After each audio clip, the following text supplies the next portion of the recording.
Is high school math failing students? I'm Brett from Heinemann. The way math is taught today hasn't changed much over the years, but along with criticism for being out of date, it perpetuates inequity by limiting opportunity for many students. There are expectations for high school math to do a better job in preparing students for life in the 21st century. Major shifts in course organization, mathematical content, pedagogy, and assessment are long overdue. To initiate those changes, author Steve Leinwand and Milou have written Invigorating High School Math, Practical Guidance for Long-Overdue Transformation. This conversation originally aired as a Facebook Live on the Heinemann Facebook page. Eric and Steve join me now. Steve, I want to start with you. What was the inspiration? This is a very bold book. It makes a very strong statement in the world, and it is an absolute pleasure to read. What made you want to write this book right now? Very simple. Eric and I have both been talking and speaking about high school, about the problems of high school. And we worked with some organizations and we worked with NSF to try and get some funding. We thought we could do a conference. We thought we'd do a conference report. And for a whole lot of reasons, including the pandemic, none of those things panned out for a whole range of reasons. And so Eric texted me about April of 2020, just as we are losing everything and we are in the pandemic, and says, basically, screw all that. Let's just write a book. And I just went, duh, great. Give me 24 hours. I'll send you a table of contents and then you'll fix it. And then we talked to people at Heinemann and the rest is history. But why this interest? I mean, that's the motivation, I just ask everyone who's listening to play a little game with themselves. Eric and I say high school math. Ready?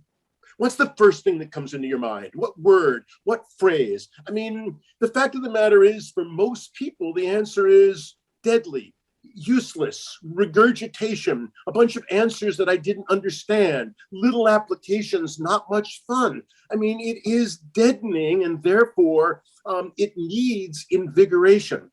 More important than that, I ask teachers to take any of the tests that they give their students and use the Google Alexa Desmos test, which is if Desmos, Google, and Alexa can get more than 75 on any test we give kids, then it's just clear proof that we are asking kids to regurgitate things without without asking them to explain, without having them solve interesting problems, without having them show their work. And that's just insipid in today's world. And I think the last piece is the pandemic has really shown us that without modeling, without statistics, we are losing it as a society. To listen to Angela Merkel or to listen to Governor Cuomo back then talk about the R sub naught and the whole transferability of the virus, and know that people's eyes are glazing over, to see all of these graphs and know that most people either think that they're lies or ignore it. We, as people who care about mathematics, have really won K-8. The Common Core is in many ways manna from heaven. K-8 has changed. It's been improved. Why?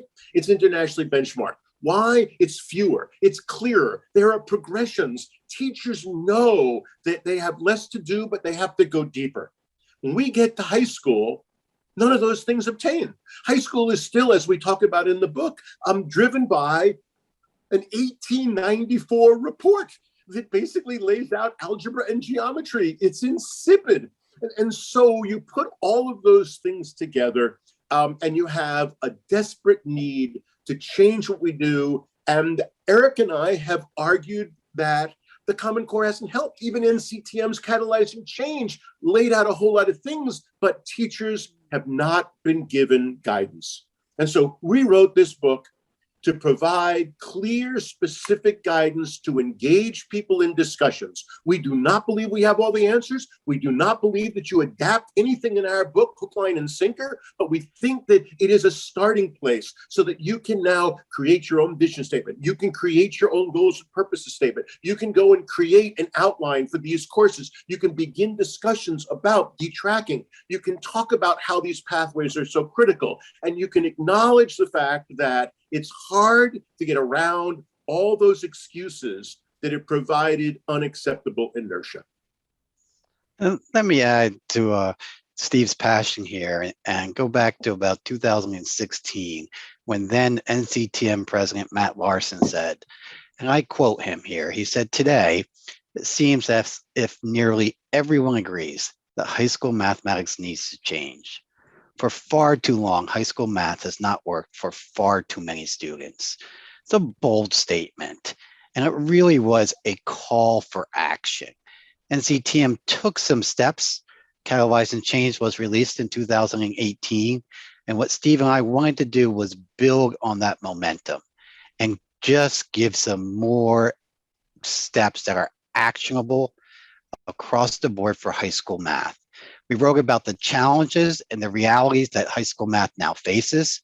We wrote about the excuses we are given for why change is not made. And then we listed guiding principles, 14 guiding principles to guide this work. We laid out a curriculum for grades 9 and 10, an integrated math sequence. And then we laid out pathways, rigorous pathways, and alternatives to Algebra 2 for grades 11 and 12. But curriculum is not enough, and we couldn't just stop at curriculum. We not only wrote about those curriculum changes that I just mentioned, we wrote about pedagogy changes that are way overdue in high school mathematics. And of course, we wrote about how assessment must change. And the pandemic has exposed that more than anything. As Steve said, if photomath can do 80% of the problems on the assessment, then is the assessment any good today? What changes need to be made? Of course, no discussion of today's high school math curriculum is void of technology, what we call the enabling game changer. And of course, the Catalyzing Change does make the point that the focus of high school math should be about modeling, the overarching 21st century competency. And finally, we give you an implementation guide, a 5-year plan to put into place the changes that we suggest. That's what we wrote about, and we're hopeful that finally, long overdue changes, 50, maybe 100 years of high school math that has not changed. Maybe a start can happen. I want to follow up with where we end with implementation and really provide 5 specific tables for the activities and the reasons and ideas for how to conduct those activities for a 5-year, year-by-year plan. But the beginning of that chapter speaks to something that almost all teachers resonate with, and that is, we know about change. Michael Fullen has told us so much about change. We ignore most of it. And so it's important that we understand change takes time. This is a massive amount of change. When we've been locked into this for 125, 130 years, too often we're being asked to implement things prematurely before we get buy-in, before people are ready to do it. Change requires informed discussion. No change that's imposed top-down is going to make any difference. And as empowering as we want teachers to be, the fact of the matter is, when it comes to changing high school math, they've got to deal with a curriculum director, an assistant superintendent, a superintendent, and a school board that, in fact, wants to maintain privilege for their upper middle class white kids. And there's no nice way to say that, but we know that that means that it's got to be done top down, bottom up. We know that change takes careful planning. And that's why this notion of this book is part of the first year. This book, along with Catalyzing Change, it's so look at the guiding principles and identify those that are not a problem. Identify those that you're not even close to. Begin to say we have a year or two to begin to worry about this stuff. We all know that change requires us winning over colleagues and decision makers. We have not involved guidance counselors in any of these decisions, and we do that at our peril. We know that change requires mutual trust, and yet we don't have collaborative structures in most departments. So, I mean, it's clearly not just the high school curriculum, but it is the culture in which teachers operate. It is the culture of the schools and the whole change process that we think people can look at and say, yeah, Steve and Eric are right. Yeah, I've said that for a long time. Yeah, maybe we need to stop and think about these are the 3 critical things we have to do this year. And then we'll take a breath and then we'll reflect. And then we'll see if we're ready to begin to worry about some summer work to begin to pilot integrated math. And that's the only way that we see it happening. In chapter 2, you have a whole section dedicated to excuses. Steve, when we're doing change management, there's always that collegial conversation that we have when we get stuck talking about excuses. We go, oh, what are you going to do? How can we, in our conversations about excuses, you've debunked a lot of excuses. How do we get ourselves through those conversations of excuses so that we're taking actionable items that you've wrote about? I think it's critical to understand that change is incredibly hard. Nobody really wants to jump into this, even when we're faced daily with the fact that so much of what we're teaching is obsolete. And we've got these ancient textbooks that ask kids to regurgitate things. People say, well, we really can't do this because lots of kids don't have the basic skills. And we hear that everywhere. Well, I mean, the question is, do you backfill all these basic skills, which has never really worked?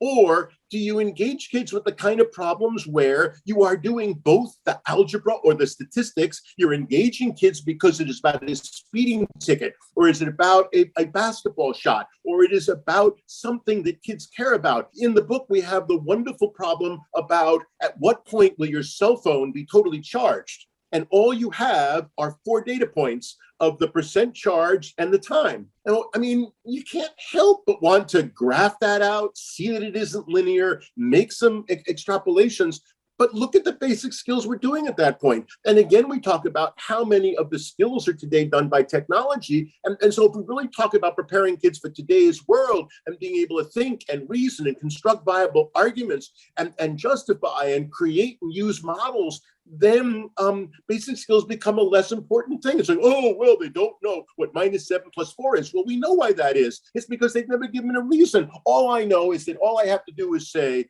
that Tom Brady lost 4 yards on the first down, and then he gained 8 yards on the second play, and every single kid knows that he's 4 yards ahead. I just did integer arithmetic. One of the excuses we hear all the time is kids aren't motivated. Well, open any math book. I mean, who's motivated by 12 examples of being told how to solve systems of equations where none of them are use technology to get a graph and interpret it? And what's really important, and every teacher knows this, what's really important and the reason why systems of equations is so hard, particularly given that the Common Core asks us to do that in 8th grade as part of functions, is how do I create the expressions? That's the critical skill that no calculator can do. I need to understand what the variables are. I need to understand what the constants are. I need to create those things. And when I have an interesting case about the speeding ticket in Vermont versus the speeding ticket in Connecticut and the way they are linear functions based upon so many dollars for every mile per hour over the speed limit, all of a sudden motivation isn't a problem anymore. When I do my geometry with stacks of pancakes and the world record for pancake consumption, this other excuse is I have to prepare them for the tests. Well, you know what? That is true. People talk about preparing for the test as if somehow we were doing such a great job on these tests. When you look at the raw score equivalent for a 22 on the ACT and a 500 on the SAT, not exactly right home about scores. So in the book, we talk about 8 excuses, and Steve has mentioned several of them so far. From the number 1 excuse, they don't have basic skills learned in middle school.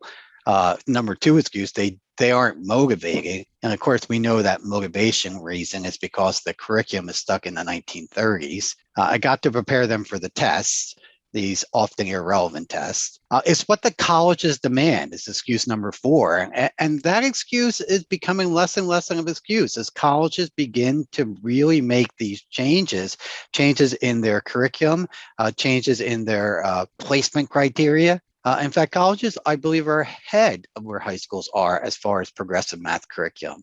Excuse number 5 is there's just not enough time. That's one where Steve and I agree, is there's not enough time to teach mathematics, and we absolutely say that we must have 60 minutes daily. Excuse number 6, my textbook guides what I do. Oh, boy, that one. Number 7, I don't have the technology needed to change. And number 8, I don't have the training. We asked you to reflect upon which excuses are most familiar to you and which excuses apply to your district. What other excuses that we have not listed do you encounter? And we ask you, how can you respond in a practical, reasoned way to the excuses we hear or make so that the excuses don't become obstacles to the change that we talk about? And then we think the foundation is to stop and say, so we've got these challenges, they are real. We've got these excuses, they are real. Some of them are not our fault. Some of them are things that we have been, in a sense, deprived of. But what it does is it sets the stage for what we think are a set of 14 guiding principles. What I love about chapter 3 is we've agreed with Heinemann to have that available for free. All you do is you go to Invigorating High School Math, Heinemann's website, and you can download it. So there's no reason to spend any time talking about, a 20-page chapter when you have to have goals and purposes. It's one of the things that NCTM did a great job in catalyzing change. What is the fundamental purpose of high school math? And when you answer that question, you realize that it is not exactly aligned with what we're doing. You have to have a vision. You have to have a vision of teaching and learning. Well, we don't just talk about it. The book has examples. The book has samples. The book has you start with this one and then you say, that one sucks. I don't know, that's ridiculous. But this one really resonates and we can try this one. You need to recognize that the whole bottom line is opportunity. And if there is not equity and access, there is not opportunity. And we have failed far, far, far too many kids. We know we fail it. It's primarily an issue of mediocre teaching in too many places where it's not a teacher that gets blamed. There isn't a coach. There isn't guidance. There isn't a principal or an assistant principal that can come in and help those people. And so, we need to know that teaching has to be more equitable pedagogy, and the curriculum has got to be different. We talk about the culture, we talk about the scope of the curriculum that cannot continue to be 700-page textbooks with 14 chapters that are just not teachable. We talk about differentiation, which to me is one of the absolutely critical aspects. I'm working in a school district now about detracking and about fixing 8th grade and 9th grade. So there's one level, and it all comes down to differentiation and enrichment and supplemental stuff and giving kids a reason to care. We believe that integration is no longer an option and it has to be integrated, and we make the case for why. You've got to specify your content, the connections. I'm going to stop at that point, except that the very last one is this critical notion of professional growth and collaboration, which is the essence of implementation, the essence of the strongest math departments that either of us work in, and what is absent in departments where we think kids are being unreasonably hurt. So, we just say, go online, get it downloaded. It's a beautiful PDF with all the color, and we think that it is an incredibly good place to start. In fact, you mentioned that, we built guiding questions in the end of chapter 3. Of these 14 domains, which ones do you think your department comes closest to meeting? In what ways is this the case? Yeah, start on the positive, start on the excitement. Well, we're working on this, so we've actually got this, right? Of these 14 domains, which ones do you think your department is farthest from in meeting? Why do you think this is the cadence? And what can you do to begin to change that? And finally, of these 14 domains, and given that it's impossible to simultaneously address all of them, which 2 or 3 do you see you and your colleagues beginning to work on first? Practical. In part 2 of the book, you then break it down grade by grade, how to make these practical, how you're referring content, courses, and pathways. Can you talk a little bit about how you structured that practicality grade by grade? So we fundamentally believe that as K-8 mathematics is integrated all throughout. Is that we learn a little bit of algebra and geometry and probability and statistics, especially throughout middle school. So we fundamentally believe that needs to continue in grades 9 to 10, is that there should be an integrated mathematics courses that has combined algebra, geometry, data science more than ever today in 9th grade and 10th grade. And then students, based on their career trajectories, based on where they see themselves in the future, can choose different pathways of mathematics that are equally rigorous. Of course, the traditional pathway towards calculus will still be there, but it's not the only pathway. We continue to fight this notion that calculus is the only rigorous pathway possible. We need to stop that. That's a statistical pathway is just as rigorous and as not the pandemic exposed more than ever, that the understanding of data, the understanding of statistics is more valuable than ever in today's world. And then also a quantitative literacy pathway. That's been called for over 20 years, that the quantitative literacy of the American citizen is so low, and that we create three options for kids. These are pathways completely different than tracking. The tracking of kids in America is insidious, where kids are in different sections of the same course, Algebra 2A or Algebra 2B or Algebra 2 Honors. The exact same course with different levels, sometimes just slower and louder. We are not advocating for such insidious tracking. We're advocating for rigorous pathways from quantitative literacy to statistics and data science to the traditional calculus pathway, alternatives for kids in grades 11 and 12. Everyone that knows Steve and Eric is sitting here listening and saying, oh my goodness, Steve's passion is just rubbing off on Eric. That's as passionate and as forceful as most of us have ever heard Eric, and it just warms our heart. You know, there's nothing else to say. I mean, he's defined the sensible way in which we simply move the goalposts so that the common curriculum goes through 10th grade because of how the world has changed, because of opportunities. And when it's a common course with some accommodation for acceleration, but not a separate track, then we have this platform of K through 10 common integrated mathematics. And then, as we said, we talk about these pathways that begin to do things. I think that the most important and perhaps one of the most controversial proposals in this book is to recognize that the reason why we have tracking, the reason why we have acceleration is this mindless belief that the answer to my students, my kids, my son, my daughter's advancement is calculus in senior year, which means they have to do algebra 1 because we have this thing. Well, good news.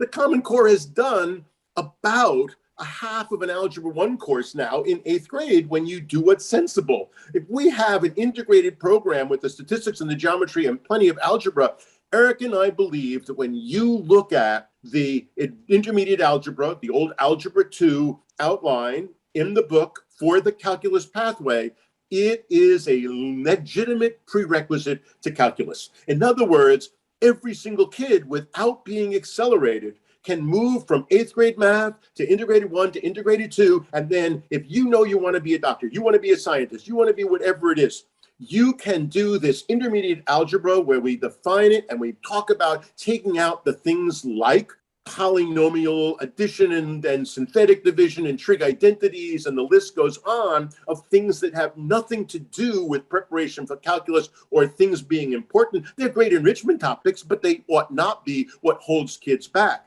And then other kids are saying, no, I mean, I know that I'm going to be a social scientist. I need to be able to handle statistics. Well, there is this other pathway. And I am incredibly excited about that. And at the moment, I'm actually working in a school district that has done it. They have done the system where every single kid is eligible to take calculus as a senior because they have combined the pre-calculus and the algebra 2 into a coherent, meaningful, meaty, technology-enhanced course. And just to finish this discussion of curriculum out there, in the book, we will lay out the big ideas, the essential understandings, and the units that are necessary for an integrated high school math course 1 and an integrated high school math course 2. And then we will lay out the guidance and materials for quantitative literacy pathway, quantitative reasoning pathway. The Dana Center has done tremendous work on quantitative reasoning courses. We will lay out a data science or statistical pathway. Joe Bowler and UCubed have done great work on that. In addition to Introduction to Data Science, which was funded by the National Science Foundation and is run in Los Angeles County Public Schools. And in the state of California, that course Data Science, which is freely available on the internet, does substitute for Algebra 2 for all California state schools. And of course, we will still continue to have a calculus pathway, but we will talk about how now that we don't really need an Algebra 2 and pre-calculus 2-year course, is that we can move that to a 1-year course because we have kids move into calculus in grade 12 and only kids who want to move, not all kids in that pathway. There are many obstacles here, and we would like you to think about those obstacles. What do you see as the greatest obstacles of moving your school or district towards a common integrated set of courses in grades 9 and 10? And what are the greatest obstacles in creating pathways for your students in grades 11 and 12? So believe it or not, all that we've discussed is the first half of the book, parts 1 and 2. The question that everyone asks all the time, whether we're doing workshops or we're writing stuff or we're having discussions, is very simple. The question is, yeah, but what does it really look like? And so we have a chapter on pedagogy that speaks to equitable teaching, building off of NCTM's principles to actions and the 8 teaching practices, and then some examples of what it looks like. We have a chapter on assessment where, I frankly believe that the glue that holds all this together in any school, and this actually is basically 2nd grade through 12th grade, it is a set of high quality, balanced, meaningful, engaging unit assessments. You show me a school where in Algebra 1 or integrated math, or in 6th grade, or in calculus, there are assessments that are balanced across the depth of knowledge, that are balanced across some skills, some concepts, and some application. You show me a test where there are no multiple choice items, and I will show you a test, and we've got a bunch of examples built into the book. We then turn to technology because you can't do all this stuff. You can't accelerate it. You can't engage kids without recognizing the technology that is everywhere. And there's some wonderful, wonderful examples about the technology and the rationale for it, and the fact that it's inexcusable that any kid is anywhere in high school, to say nothing of middle school, without that technology. And then we end with mathematical modeling because it's the models that pull so much together, whether it's the data science models, or it is the statistical models, or it is the functional models. And there are more and more 3-act lessons and a set of units and tasks that allow people to do that. And having given you that picture, we then take a deep breath and say, so how the heck do you do it? And as we've said, we provide a 5-year plan where there's a year of study, there's a year of initial implementation, there's a year of piloting the work, and again, doing it collaboratively. Hopefully the school is big enough, or you collaborate with another 2 high schools, and there are 3 of you that meet on Friday afternoons to sort of talk about how the week went and what would you do differently and how it's working and what, oh my goodness, I can't believe I found this amazing Desmos activity. It took us 2 days, but I believe that my kids understood that idea for the first time. Those kinds of interactions that speak to the collaborative structures and to the 5-year, take a deep breath, let's do it right, let's do it iteratively, let's recognize that this is gigantic, massive change for people who care desperately about their kids and they don't want to hurt their students. And so we think that 5 years and the outline that we provide allow us to move ahead with first the integrated 1 and then the 2, and we can start with some of the changes in the algebra 2 and in some of the pathways in the 2nd year of this as we begin to build out. As Eric has suggested, some of the materials that are now available for the statistics pathway or for the data science pathway or for the quantitative literacy pathway, all of those things already exist. And so it's a matter of stopping and saying, how do I adapt that? How do I take these 2 units from the illustrative math, these 2 units from the open education resources that is the current version of the Math Visions project? I think there are great things, but I couldn't teach every single unit in either of those programs. But I can pick and choose and go, whoa, I can make some minor adaptations after I try teaching it the first year. So again, rational, hopeful, and I'm excited. I guess, to personalize this in some small way, so I'm 72. I've been doing this math ed leadership stuff for 40 years. I started in the classroom 50 years ago this month. I am so proud of some of the things that I've seen change. I am so proud of, after all this time, we actually do have use of technology. We actually do have a K-8 program that I can be proud of, that I can watch as my grandkids have gone through a strong program. I am so proud about gender equity that when I started teaching, girls were screwed in every possible way, female students. We did not have anything close to the kind of parity that we have now. I mean, it is something to look back on with great excitement. But we fool ourselves if looking forward, we don't also say that the tracking is still so disastrous. The instructional quality ranges from god-awful to absolutely stellar spectacular. That high school is a problem in terms of curriculum and preparing kids. That the quality of assessment is just as varied and there's no commonality to quality assessments. And the professional isolation is probably bigger now than ever before. I can simply tell you that the pandemic, lots of reading, pausing and thinking about, I'm not ready to retire, but I'm also ready to sort of focus on some things. And then I've shared this with Eric, but high school and detracking.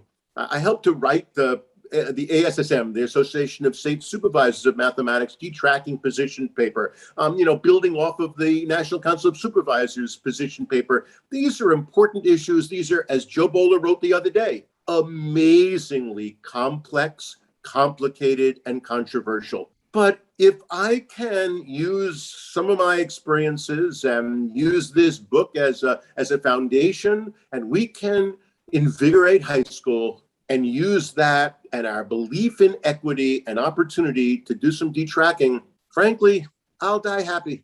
All the awards and all the lifetime achievement stuff, they're nice. It's nice to be recognized. But you know what? That's not what floats my boat.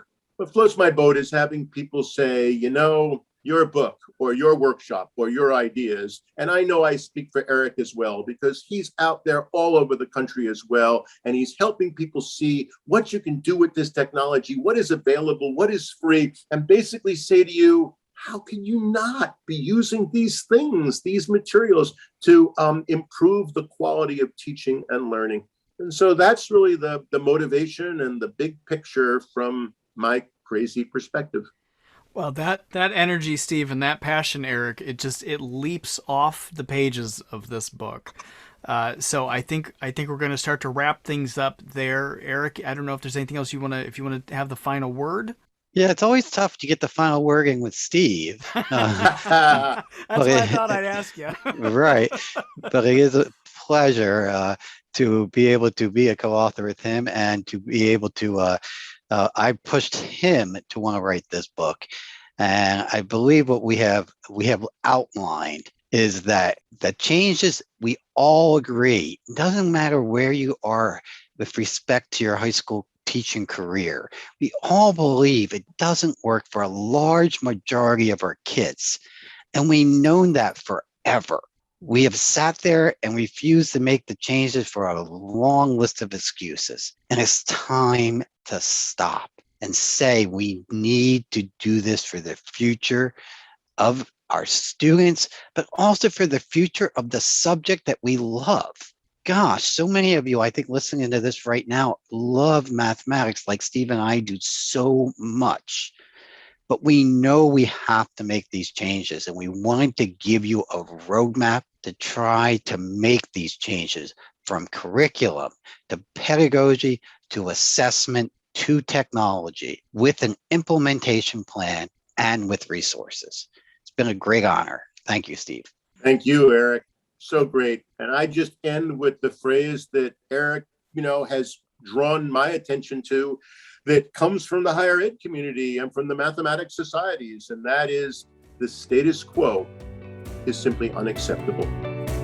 My thanks to Steve and Eric for their time today. Their book, Invigorating High School Math, is available now from Heinemann.com. If you'd like to watch the video recording of this conversation, you can find it on the Heinemann Facebook page. You can find Steve on Twitter at Steve_Leinwand and Eric at DRMI. Learn more and read a transcript of this conversation at blog.heinemann.com. The Heinemann Podcast is a production of Heinemann Publishing. It is produced and edited by Steph George. Sound mixing by Steph George. Our creative producer is Lauren Audette. And our executive producer is me, Brett Whitmarsh. To learn more about the Heinemann Podcast, visit blog.heinemann.com. Thanks for listening.